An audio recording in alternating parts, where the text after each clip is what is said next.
avaliação, reconhecimento e interrogatório. Eu sei o que você está pensando. Você está em casa olhando, falando, não, mas espera um pouquinho. O professor aí da TV, ele está falando que o interrogatório é o último ato da audiência. Espera aí então. Então ele vai ouvir todo mundo falando? Vai. Como é que é? Sim. Ele vai ouvir todo mundo falando. Ele vai ouvir as testemunhas falando. Ele vai ouvir os peritos falando. E ele vai estar lá, ó, sentadinho. Vai estar lá, sentado com o advogado dele. Vai estar lá assistindo. E daí ele vai poder confrontar tudo aquilo que foi dito. Tudo aquilo que foi dito contra ele. Eu não te falei que ele é meio de defesa? Ora, ele só é meio de defesa se eu puder ouvir o que todo mundo disse contra mim. Sacaram esse lance? Tudo bem? Ok? Muito bom. Mas vamos continuar. Então, primeira coisa, você tem que decorar essa ordem. Desculpa, mas você tem que decorar, porque vai cair isso na sua prova. E você, que está nos dando a honra de nos assistir e não é do direito, já saiba. Olha que legal, para falar no seu almoço de domingo, o acusado vê todo mundo falando contra ele. E só depois que ele é ouvido. Tudo bem? Mas vamos continuar? E como é que eu faço esse interrogatório? Primeira coisa, direito à entrevista reservada com o advogado. Sim? Ele tem direito à entrevista reservada com o advogado. É óbvio que se for um advogado constituído, ou seja, aquele que você paga, ele já conversou antes. Entendam uma coisa, as mudanças que são feitas nas leis, elas não têm por objetivo, como muitos pensam, e meu Deus do céu, e falam bobagem, as mudanças nas leis não têm por objetivo proteger acusados ricos. Não. Elas objetivam proteger, acima de tudo, quem? Os pobres, que não podem pagar por um advogado. Então, essa disposição de que ele vai ter direito a entrevista reservada com seu advogado antes da audiência, vale especialmente para os acusados pobres.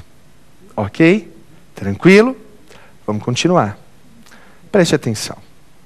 Conversou com o advogado. E aí? Aí, o interrogatório ele se divide em duas partes. De duas partes é composto o interrogatório. Antes dessas partes, os senhores precisam notar que o acusado vai ser qualificado. O que é qualificado? Qualificado porque esse acusado precisa ser identificado. Isto é a qualificação. Segundo a posição doutrinária majoritária,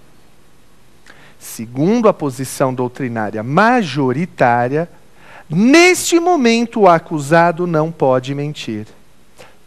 Madeira, eu não entendi. Vamos entender melhor isso? Na qualificação, que é antes do início efetivo do interrogatório, na qualificação eles vão perguntar o meu nome, o meu endereço, a minha idade, ou seja, dados que me identifiquem pessoalmente. Olha para mim. Você sabe que eu pareço com um artista.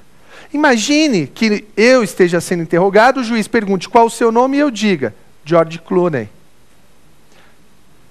Somos parecidos, eu sei. Só que eu não posso dizer que eu sou o George Clooney, por mais parecido que eu seja com ele. Percebeu? Percebeu o que eu não posso mentir? Esse momento eu não posso. Passou da qualificação, aí é uma festa. Aí pode mentir. Eu sei que existem acórdãos dizendo que mesmo no momento da qualificação pode mentir, mas para fins de prova, marque, qualificação não pode mentir. Ok? Agora anote. Depois disso, aí sim começa o interrogatório de verdade. Aí sim, é neste momento Neste momento que começa o interrogatório. Primeiro, sobre a pessoa do acusado. Sim.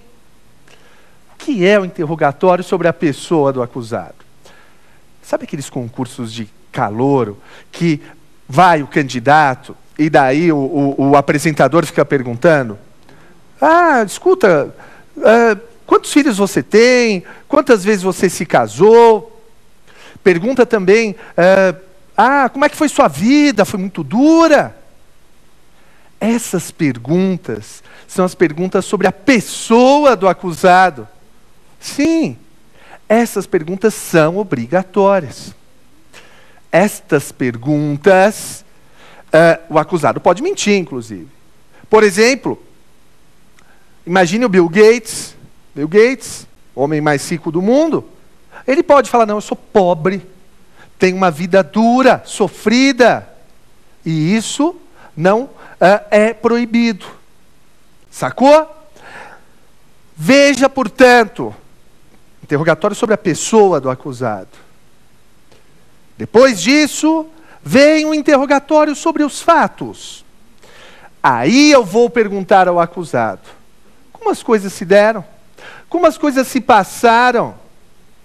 Sim, meu irmão, entenda isso. Entenda. Aí sim é especificamente sobre o fato imputado ao acusado. Eu vou ler a denúncia para ele. Eu vou perguntar: escuta, é verdade isso daqui que estão dizendo do senhor? Primeira coisa, ele pode negar. Se ele negar, eu vou ter que investigar mais. Eu vou ter que fazer outras perguntas. Sim. Tem que perguntar: escuta, então por que estão imputando isso ao senhor? O senhor sabe dizer quem cometeu esse crime? Tem alguém que confirme a versão do senhor? Está entendendo? Essas perguntas são obrigatórias.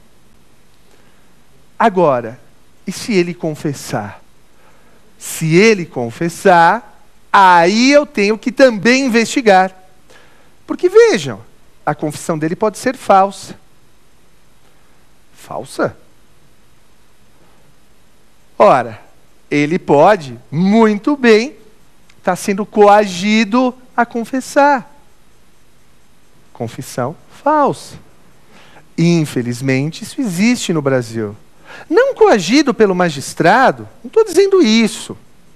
Seria leviano da minha parte dizer isso. Mas o sistema em geral pode coagi-lo. Os presos, os policiais, qualquer um pode coagi-lo. Por isso que o juiz tem que investigar. Escuta, é verdade? É. Como aconteceu? Onde o senhor estava? Por que o senhor fez isso? Entendam. O interrogatório é um meio de defesa. E, portanto, eu tenho que buscar aí individualizar a conduta do sujeito, até para saber se a confissão dele é verdadeira. Ok? Mas vamos continuar. Depois que o magistrado termina de fazer as suas perguntas, ele abre a possibilidade de esclarecimentos pelas partes. Esclarecimentos pelas partes. Aqui, os senhores têm que ficar muito atentos. Sim. Porque, provavelmente, e digo isso pela minha experiência aqui, lecionando, os alunos têm uma má compreensão disso. Esclarecimentos pelas partes significa saber se o advogado e se o promotor podem intervir no ato do interrogatório. Podem fazer reperguntas, usando o português claro. Podem. Anotem aí. Pode o advogado e o promotor fazer reperguntas ao acusado. Até aí tudo bem, as pessoas sabem disso, embora essa alteração seja recente. Mas não é isso que vai confundi-los. A pergunta que eu lhes faço é: o advogado de defesa e o promotor perguntam diretamente ao acusado? Eles perguntam direto para o acusado ou tem que ser por meio do juiz? Vale dizer, para o interrogatório continua a valer o sistema presidencialista